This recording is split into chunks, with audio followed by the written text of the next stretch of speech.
Morning pare. Yan guys, si Sir Boboy. Birthday Aga pala. na dito guys, Sir Boboy. Talagang sipag-sipag nito guys.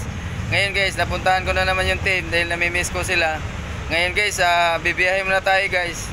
Para may pangdagdag tayo sa allowance natin guys. At may pangtustos tayo sa pamilya natin. Kaya dito tayo ngayon sa team. Sir Boboy, anong masasabi mo sa team na tayo ngayon, nagsama na naman tayo ngayon? Usual. Anak buhay. Para may pangkain. Ganun lang. Sa patulog-tulog, walang nangyari sa buhay. Siyempre, Sir Boboy, kailangan na Ma'am. magsipag tayo dahil sa hirap ng buhay natin. Kaya kailangan nandito tayo sa team kahit papaano.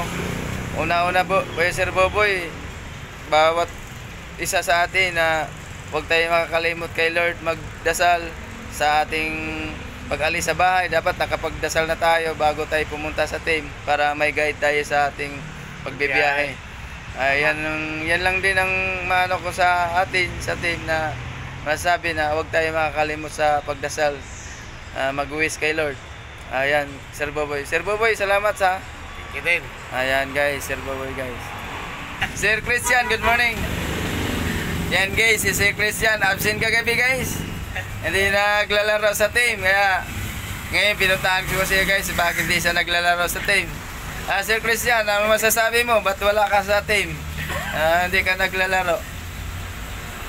Ano masasabi mo, sir? Sir. A few moments later. Morning, Sir Renz. Ayan guys, ito si Sir Renz, yung advisor namin dito sa team. Sir, ano masasabi mo sa team na ngayon nagsama na naman tayo dahil ilang araw na hindi ako nakapagbiyahe.